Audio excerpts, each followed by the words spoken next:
Hello बच्चों। तो आज हम शुरुआत कर रहे हैं साखी। कक्षा 10 के लिए बच्चों के लिए है ये कक्षा 10 के जो बोर्ड एग्जाम में जो पहला पार्ट है पद्य का वो है साखी कबीर। तो कबीर की साखी, तो साखी शब्द से क्या मतलब है, साखी को क्यों मतलब साखी कहा गया, ये मैं आगे बताऊंगा। लेकिन उससे पहले हम कबीर के विषय में थोड़ा सा जानकारी पढ़ेंगे कि कबीर की क्या स्थिति हमने इसमें देखी। ठीक है, कबीर का परिचय यहाँ पे देखते हैं। कवि का परिचय क्या है, कवि हमारे कौन है यहाँ पे, कबीर हैं। कबीर दास जी का नाम है। जन्म लहरतारा काशी में हुआ है। काशी को क्या कहा जाता है, बनारस। ठीक है, बनारस जो उत्तर प्रदेश का एक स्थान है, एक जिला है। ठीक है, और बहुत फेमस है। प्रधानमंत्री नरेंद्र मोदी की संसदीय क्षेत्र है, यहाँ से सांसद है। मृत्यु मगहर में हुआ, यह भी उत्तर प्रदेश में है। ठीक है, पृष्ठभूमि हम इसलिए जानते हैं लेखकों के विषय में कि जब तक हम लेखक के विषय में जान नहीं रहे, कवि के विषय में जान नहीं रहे, तो वो क्या लिख रहे हैं, उनके ऊपर उस बैकग्राउंड का क्या इम्पैक्ट आया, इसलिए हम ये सारी चीजें पढ़ते हैं। ठीक, कबीर कवि और संत थे। ठीक है, संत थे। संत का मतलब ये है कि वो ऐसा कोई मतलब उनका इस दुनिया में बहुत सामाजिक जीवन नहीं है। ठीक है, संतों का जो सामाजिक जीवन बहुत व्यवस्थित नहीं होता है। कहने का तात्पर्य यहाँ पे ये है सामाजिक जीवन से कि उनके वो अपने कोई बंधु बांधवों, पत्नी या इन सब चीजों में मतलब इस ग्रस्त जीवन में फंसे हुए नहीं होते हैं। समाज सुधारक होते हैं। समाज को समय समय पर अपने उपदेशों से अवगत कराते हैं।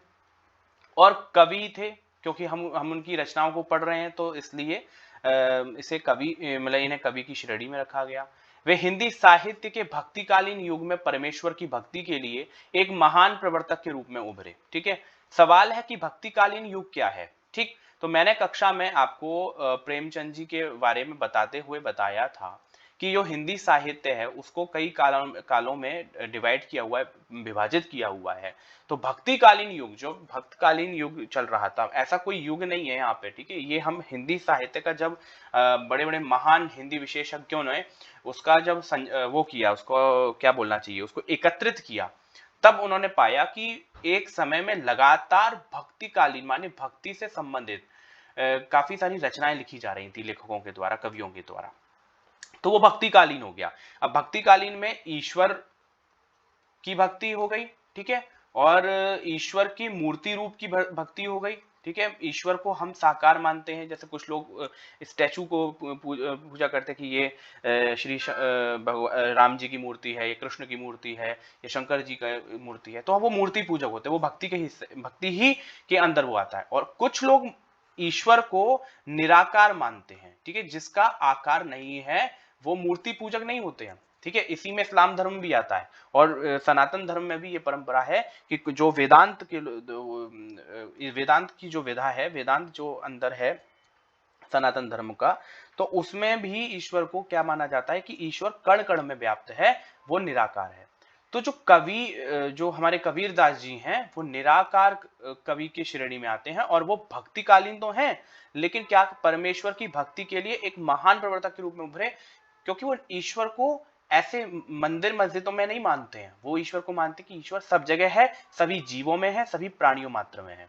ठीक है, विशेषताओं की बात करते हैं। उनके दोहे सिखों के आदि ग्रंथ गुरु ग्रंथ साहिब, जो सिख लोग होते हैं उनके गुरु ग्रंथ साहिब, आपको ये पता होना चाहिए, ये बड़ा इंपॉर्टेंट पॉइंट है, में भी देखने को मिलते हैं। ठीक है, कुछ कुछ मतलब उसमें प्राप्त हो जाते हैं।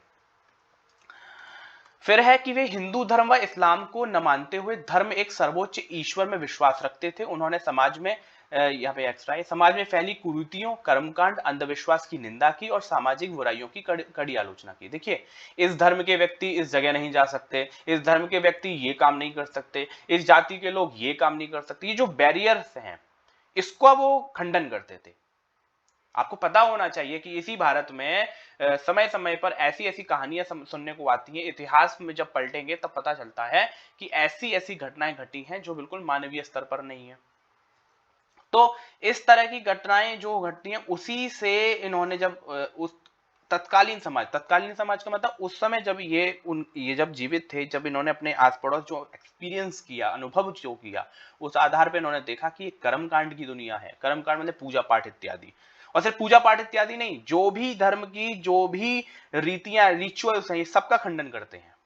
ऐसा नहीं है, आप जब इसको इनको पढ़ेंगे 11th क्लास में के एक पार्ट में, उन्होंने बड़ा खंडन किया इस्लाम धर्म का और सनातन धर्म का, सभी धर्मों को एक उसमें नजर से देखा कि ये सब धर्म कुछ नहीं है। वो ये मानते हैं कि हिंदू धर्म और इस्लाम कुछ नहीं, धर्म एक सर्वोच्च ईश्वर है, माने एक सुपर पावर है, उसमें विश्वास करते हैं। और उसमें भी अंधविश्वास की निंदा करते हैं। ऐसा नहीं कि ब्लाइंड ट्रस्ट आप करेंगे, किसी ने कह दिया जाइए कुएं में कूद जाइए ये मिल जाएगा, ऐसा नहीं, मेहनत कीजिए सब कुछ मिलेगा।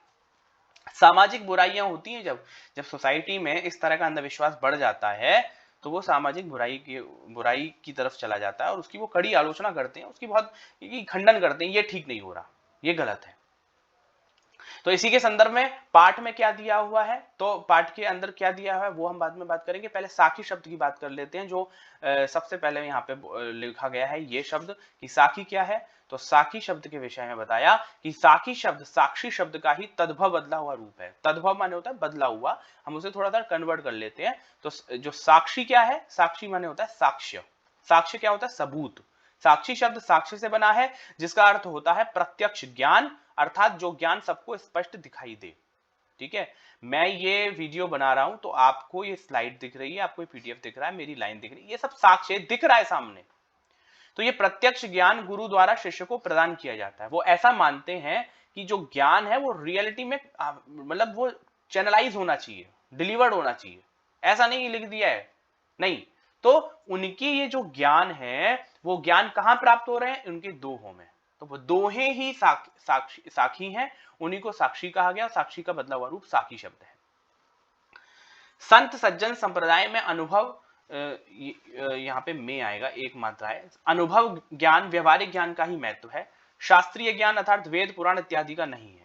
ठीक है, मतलब संत जो है वो मुख्य किस चीज का मतलब एक्सपीरियंस ज्ञान, व्यवहारिक ज्ञान, रियलिटी में क्या जो आप अनुभव करते हैं, आप अच्छा किसी के साथ करेंगे आपके साथ अच्छा होगा, सिंपल। कबीर का अनुभव क्षेत्र बहुत अधिक फैला हुआ था, अर्थात कबीर जगह जगह घूमकर प्रत्यक्ष ज्ञान प्राप्त करते थे। कहते ना आप ट्रैवलिंग करिए, ट्रैवलिंग से आपको रियलिटी में पता चलेगा कि दुनिया वास्तविकता में है कैसी। आप एसी के कमरे में बैठ करके निर्धारित नहीं कर सकते कि जीवन में क्या मिलेगा क्या नहीं मिलेगा, आपको बाहर निकलना पड़ेगा, लोगों से मिलना पड़ेगा। इसलिए उनके द्वारा रचित साखियों में अवधी, राजस्थानी, भोजपुरी, पंजाबी भाषाओं के शब्दों का प्रभाव स्पष्ट दिखाई देता है। कहने का मतलब यह है कि ये इतनी यात्राएं करते थे, इतना घूमा करते थे, तो जहां जहां जैसे जैसे गए वहां से उनकी भाषाओं को समझा उन्होंने, और भाषाओं को समझा तो उन चीजों को एडॉप्ट करते चले गए, और एडॉप्ट किया तो अपने ज्ञान को बढ़ाया, और ज्ञान को बढ़ाया तो उसी भाषा में जहां के लोग हैं उन्हीं के लोगों को उन्हीं की भाषा में उपदेश दे रहे हैं। आप सोचिए, आप जरा सी एक भाषा को समझने के लिए आपको कितनी सारी चीजें समझनी पड़ती हैं, लेकिन कबीर इतने प्रखर बुद्धि के हैं कि जहां जा रहे हैं वहीं से कुछ शब्दों को समझ रहे हैं और फिर अपनी एक रचना बना रहे हैं। और क्यों, उनको कोई रॉयल्टी लेनी थी क्या, इससे पैसा कमाना था क्या, नहीं, बिल्कुल नहीं, उपदेश देना था, उनको ये एहसास कराना था कि इस दुनिया में जो हो रहा है, उस दुनिया में जो होने वाला है उस पर लोगों का ध्यान आकर्षित करने के लिए उन्होंने ऐसे दोहे और ऐसे साक्ष्य, अभी आपको पता चलेगा जब आप पाठ पढ़ेंगे आगे तो आपको पता चलेगा कितना रिलेवेंस है इनके, आज भी इनके दोहे कितने रिलेवेंस है, कितने इनकी उपयोगिता है। तो कहने का मतलब तो उन अवधी, राजस्थानी, भोजपुरी और पंजाबी भाषाओं के शब्दों का प्रभाव स्पष्ट दिखाई देता है। इसी कारण उनकी भाषा को पंचमेल खिचड़ी कहते हैं। ये प्रश्न है एमसीक्यू का, उनकी भाषा को क्या कहा जाता है, पंचमेल खिचड़ी। बहुत सारी भाषाएं लगातार मिली हुई हैं, अवधी, राजस्थानी, भोजपुरी, पंजाबी इत्यादि भाषाएं जुड़ी हुई हैं, अर्थात अनेक भाषाओं का मिश्रण कहा जाता है। कबीर की भाषा को सधुक्कड़ी भी कहा जाता है। प्रश्न एक और आता है एमसीक्यू में कि सधुक्कड़ी किसकी भाषा को कहा जाता है, कबीर की, या कबीर की भाषा को क्या कहा जाता है, तो सधुक्कड़ी। साकी का छंद इत्यादि है, ये इसको हम रहने देते हैं क्योंकि ये अभी आपके मतलब उसके कहीं संदर्भ में आता नहीं है पाठ में, तो इसलिए उसमें नहीं आते। सीधा हम शुरुआत करते हैं इनकी साखी की। ऐसी बाणी बोलिए मन का आपा खोए, अपना तन शीतल करे औरन को सुख होए। कबीर कहते हैं अपनी पहली साखी में, ये फर्स्ट है कि ऐसी बाणी बोलिए, बाणी मतलब भाषा, बोली, ठीक है, यहां पे दिया भी हुआ है। मन का आपा खोए, आपा क्या होता है, अहंकार। ये जो है ना कि ये मेरा सामान है, मैं अपने घर से आया हूं, मैं ये करूंगा, मैं मंदिर गया था, ये जो मैं, व्हाट इज द मैं, ये जो आई है, ये हमारा ईगो है, ये अहंकार है। तो कहा कि ऐसी वाणी बोलिए मन का आपा खोए, अपना तन शीतल करे, औरन को सुख होए। कि हमें ऐसी वाणी बोलनी है, ऐसी भाषा का प्रयोग करना है जिससे हमारे मन का जो अहंकार है वो खो जाना चाहिए, माने वो धुल जाना चाहिए। हमारे मन में अहंकार प्रतीत नहीं होना चाहिए। जब मैं किसी से बात करूं तो मेरे अंदर इतनी पोलाइटनेस हो, इतनी नम्रता हो, तभी मेरे बोलने का कोई मतलब है। और जब आप नम्र होकर बात करते हैं, जब आप पोलाइट होकर के बात करते हैं, जब आप आराम से बात करते हैं, तब क्या होता है, आपका मन शांत रहता है, आपका तन शीतल रहता है। आपने सुना है ना, गुस्से में इंसान क्या गर्म हो जाता है, भाई गर्म मत हो भाई, ओए ओए भाई गर्म मत हो, ऐसे कहते हैं ना। क्यों? उस वक्त ब्लड प्रेशर हाई हो रहा होता है, ज्यादा बोलने से आप जो रक्त का संचार है, जो ब्लड सर्कुलेशन है, बहुत तेज गति से हो रहा होता है। तो अपना तन शीतल करे और उनको सुख होए। जब भाई आराम से बात करो तो किससे क्या होगा, अपना भी मन शांत रहेगा। तन का मतलब यहाँ पे तो हालांकि शरीर है, लेकिन शरीर शांत है तो इसका मतलब मन भी शांत है, और औरन माने दूसरों को भी सुख होगा। तो यही कहा कि ऐसी बाणी बोलिए, मन का आपा खोए, अपना तन शीतल करे, औरन को सुख होए। हमें ऐसी वाणी बोलनी है जिससे क्या कहते हैं, हमारे मन में शांति रहे और अपना तन शीतल करे और औरन को भी सुख होए। तो मुझे लगता है कि ये समझ में आया होगा। शब्दार्थ आपको देखने की जरूरत है, आप देखिए। ठीक है, मैंने बिना शब्दार्थ को देखे यहाँ पे आपके लिए लिख दिए आसानी के लिए। ठीक है, व्याख्या, व्याख्या पढ़ने की आवश्यकता नहीं है, आप पढ़ लीजिएगा। कबीरदास जी कहते हैं कि अपने मन का अहंकार त्याग करके ऐसी भाषा का प्रयोग करना चाहिए जिससे हमारा अपना तन मन भी स्वस्थ रहे और दूसरों को भी कोई कष्ट ना हो, अर्थात दूसरों को भी सुख प्राप्त हो। आप वीडियो पॉज करके पढ़ सकते हैं, लिख सकते हैं। सेकंड, कस्तूरी कुंडली बसे, मृग ढूंढे बन माही, ऐसे घटी घटी राम हैं, दुनिया देखे नहीं। आप ये मत सोचिएगा कि यहाँ पर राम गलत लिखा हुआ है, ये किताब में ऐसे ही लिखे हुए हैं। ये असल में भाषा का लेखन का अलग है। उस वक्त इस प्रकार से लिखा जाता था, अब नहीं लिखा जाता है। ठीक है, मानक हिंदी नहीं थी उस वक्त। ठीक है, तो अब तो जिस तरह से उन्होंने लिखा ऐसे ही हम पढ़ रहे हैं, लेकिन अर्थ में कोई अनर्थ नहीं हो रहा, अर्थ गलत नहीं हो रहा है। क्या बताया कि कस्तूरी कुंडली बसे, यहां पे कस्तूरी क्या है और कुंडली क्या है, ये पहले आपको समझना होगा। तो यहां पे पहले बनते हैं मृग। हम पहले मृग की तरह, मृग क्या होता है, हिरण, यहां लिखा भी हुआ है। तो एक प्रकार का हिरण होता है, ठीक है, मतलब हिरण जैसे प्रजाति है हिरण की एक और, उस प्रजाति में क्या होता है, जो उसकी नाभि होती है, नेवल, उसको कहते हैं कुंडली। तो उसकी नाभि में क्या होती है, कस्तूरी। अब ये कस्तूरी क्या, कस्तूरी एक प्रकार की औषधि होती है, आयुर्वेद की एक औषधि होती है। लेकिन पुराने जमाने में, प्राचीन समय में, एनिशियंट टाइम में इससे क्या इत्र बनाया जाता था खुशबू के लिए। क्या बनाया जाता था, इत्र, जिसे आप अंग्रेजी में परफ्यूम के नाम से जानते हैं। अब ये इत्र बनाया जाता था, लेकिन ये है औषधि, इससे फ्रेग्रेंस निकलता था। ठीक है, और इससे औषधि क्यों बनाई जाती थी, जो इसकी जो तासीर है, जिसकी जो नेचर है वो है गर्म। ये बहुत अच्छी दवाइयों में इंसान की शक्ति बढ़ाने के लिए ली जाती थी आयुर्वेद के अनुसार। तो ये कहां से प्राप्त होती है, जो हिरण का जो नेवल होता है वहां से एक प्रकार का कुछ लिक्विड फॉर्म में कुछ निकलता है, वो इकट्ठा हो जाता है। ठीक है, अब वो उसमें होती है बहुत खुशबू, आपको ध्यान से सुनना पड़ेगा, ये साइंटिफिक भी, आप इसको गूगल पे सर्च कर लीजिएगा, इसके बहुत सारे नाम आपको मिल जाएंगे। अब आप सोचिए कि आप कबीर ने फॉर्मल एजुकेशन नहीं ली है, लेकिन आप इस पे गूगल पे सर्च करेंगे, बहुत अच्छे अच्छे वेब पेजेस खोलेंगे, आपको पता चल जाएगा। तो कस्तूरी कुंडली बसे मृग, तो हिरण के जो नेवल में कस्तूरी है, मतलब बसे माने बसती है, उसके नेवल से कस्तूरी की खुशबू आती है। ठीक है, लेकिन हिरण को क्या लगता है, ये खुशबू आ कहां से रही है, ये खुशबू जंगल से आ रही है। भाई वो फ्लैट में तो रहता नहीं है, जंगल में रहता है। तो वो क्या करता है, ढूंढे बन माही, माही माने और, वो जंगल में, जंगल की ओर घूमता रहता है कि कहां से खुशबू आ रही है आखिरकार। आप इमेजिनेशन कीजिए कि कोई चीज आपके पास है और आप दुनिया भर में उसे ढूंढ रहे हैं। ऐसा होता है ना कि कभी कभी स्पेक्स ऊपर लगा दिया सिर पे या हाथ में पहने और आप पेन ही ढूंढ रहे हैं। ठीक है, तो ऐसा कभी कभी हो जाता है। लेकिन हिरन तो बेचारा, इसको तो पता भी नहीं है। हिरन के नेवल में, नाभि में एक सुगंधित खुशबू की औषधि है जिसका नाम है कस्तूरी। ध्यान से सुन लीजिए, 10 बार देखना इस वीडियो का अगर नहीं समझ में आ रहा हो, लेकिन मैं चीज सही समझा रहा हूं एक एक शब्द पे। कि कस्तूरी कुंडली बसे, जो हिरन है उसकी नाभि में, उसकी कुंडली में कस्तूरी का वास है। लेकिन वो जो हिरन है वो ढूंढ रहा है कहां, उस खुशबू को, बन माही, बन का मतलब है जंगल।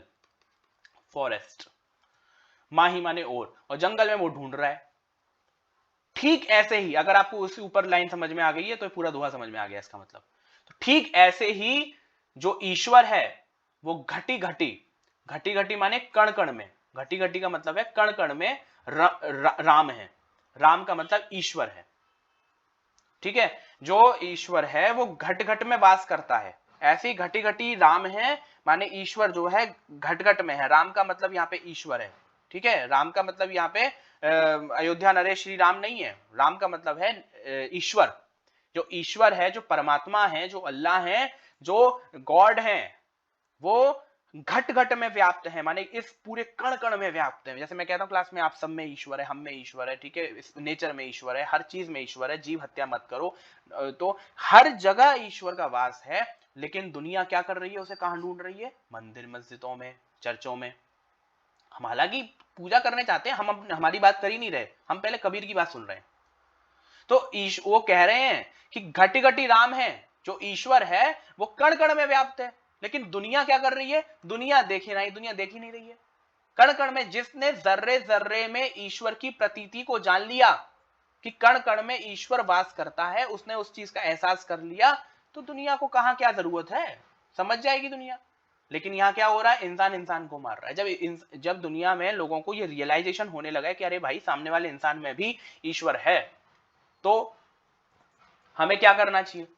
लेकिन इसका मतलब ये नहीं है कि आप किसी अपराधी के साथ, मतलब अपराधी को सजा नहीं दिलवाएंगे। वहां दूसरी बात है, क्योंकि अपराधी ने आपको ईश्वर नहीं समझा, इसलिए आप भी नहीं समझेंगे।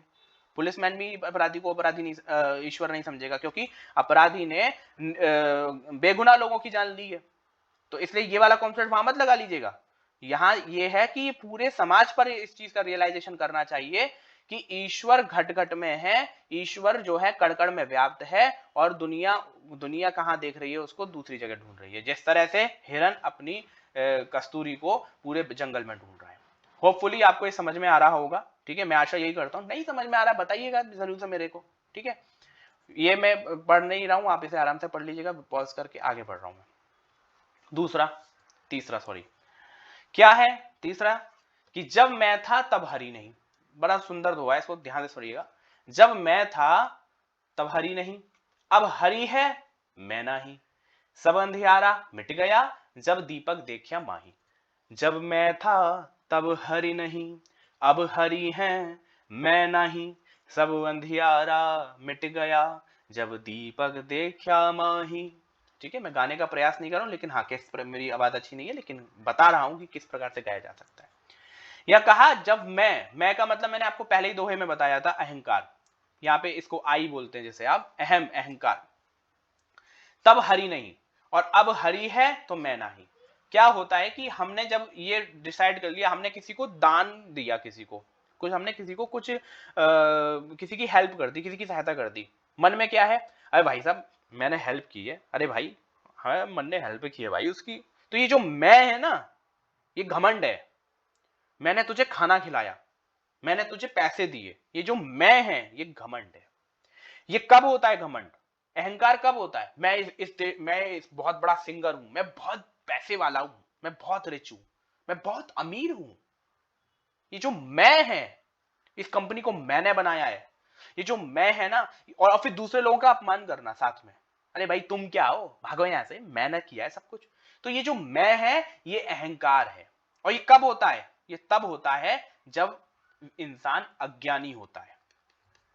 और अज्ञानी कब होता है? जब वो ईश्वर को नहीं मानता, उसके अंदर उस ईश्वर की प्रतीति नहीं होती है। माने अगर वो ईश्वर को सुपर पावर मान रहा है कि हाँ मेरे से भी ऊपर कोई पावर है, तब तो उसके अंदर अज्ञान है ही नहीं, तब तो नॉलेजेबल पर्सन है, और वो फिर तो सबसे पोलाइटनेस बात करेगा। जिस व्यक्ति के व्यवहार में ही घमंड छिपा हुआ है, इसका मतलब ही इज वेरी, मतलब उसके अंदर है ही नहीं है ज्ञान, lack of education, illiterate, he is very illiterate, अनपढ़। मैं ऐसे व्यक्ति को अनपढ़ मानता हूं, कबीर की कहना है। कहा कि जब मैं था, तो जब आपके अंदर अहंकार है, जब किसी व्यक्ति के अहंकार है, तब हरि नहीं, तो हरि माने है ईश्वर, तब ईश्वर का वास नहीं है उसके अंदर। और जब हरि है, अब ईश्वर का वास है, तो मैं नहीं। मैं यहां पे क्या है? अज्ञान या अहंकार। जब ईश्वर का वास हो गया, तब मैं नहीं हूं, मतलब जब ईश्वर का वास है तब मेरा कोई अस्तित्व नहीं, माने मैं अहंकारी नहीं हूं, अज्ञान नहीं है। तो ये अज्ञान किसका प्रतीत है? अंधियारे का, माने अंधेरे का। अगर आप अज्ञानी हैं तो आप अंधेरे में हैं। कहा जाता है ना कि किस अंधेरे हो भाई, जानकारी हासिल कर लो। अंधियारा मिट गया जब दीपक देखा माई, जब ज्ञान रूपी दीपक देख लिया, जब आपको ज्ञान हो गया कि मुझसे भी ऊपर कोई पावर है, तो माने दैट मीन्स आपको ज्ञान हो गया, आपको नॉलेज आ गई कि हाँ भाई मैं ही सब कुछ नहीं हूं, मैं ही इस कंपनी को नहीं चला रहा हूं, मेरी जान जो है, मेरा मैं फिट रहूंगा तभी जब ईश्वर की कृपा मेरे ऊपर होगी, मैंने मुझसे ऊपर भी बहुत कुछ है इस दुनिया में, सुपर पावर है। कबीर यही कह रहे हैं। असल में वास्तविकता में क्या है कि कबीर का जो बाल्यकाल है वो बड़ी कठिन परिस्थितियों से गुजरा है। तो कबीर ने बहुत एक्सपीरियंस किया, संघर्ष, बहुत प्रॉब्लम फेस की। तो उन्होंने रियलाइज किया कि यार एक्चुअली ऐसा नहीं है कि जो दुनिया मुझे इतना संघर्ष दिखा रही है, मुझे परेशान कर रही है, या मुझे बहुत सारी चीजें को परेशानी में देख रहा हूं कि इससे भी ऊपर बहुत कुछ है। लोग वो देखते हैं ना दूसरे एक दूसरे को कि कैसे लोग एक दूसरे को अपमानित कर करके वो हो रहे हैं, खुश हो रहे हैं। तो अज्ञान जो है वो अंधेरे का प्रतीक है। तो वो अंधेरा कब मिटेगा? ज्ञान रूपी दीपक से। देखिए इमेज में भी यही बताया गया है ना, अंधेरा देख रहे हैं ना, पीछे अंधेरा है क्योंकि यहाँ पे रोशनी नहीं पहुंच रही। कहते हैं दीपक तले अंधेरा, दीपक के नीचे अंधेरा है। ये ज्ञान जो है, जो रोशनी है, वो दीपक के अंदर नहीं जा रही है। लेकिन ये बात समझ में आ रही है कि ये जब दीपक नहीं जला होगा तो यहाँ कितना अंधेरा हो रहा होगा। तो ये अंधेरा कब आया, खत्म हुआ, जब दीपक जला। ऐसे ही हमारे मन में जो ज्ञान है, हमारे मन में जो अज्ञान है, वो कब खत्म होगा? जब हमें नॉलेज होगी। हम किसी भी विषय के बारे में नहीं जानते हैं तब तक हमें क्या लगता है कि हमें नहीं आएगा, हम नहीं कर सकते, ये तो ऐसा कुछ होता ही नहीं है। लेकिन जब हम किसी चीज बारे नॉलेज जान लेते हैं, पहचान हो जाती है, हमारी जानकारी हो मिल जाती है हमें, तो हम क्या सोचते हैं कि अरे ठीक है यार, सही तो है, कर तो लिया। तो इस चीज को आपको ध्यान रखना है। दूसरे पार्ट में हम आगे का पढ़ेंगे। उम्मीद करता हूं आपको समझ में आ रहा होगा। अर्थ यहां लिखा ही हुआ है, लेकिन अर्थ को कॉपी मत करिएगा, चीजों को समझिएगा। ठीक है, धन्यवाद।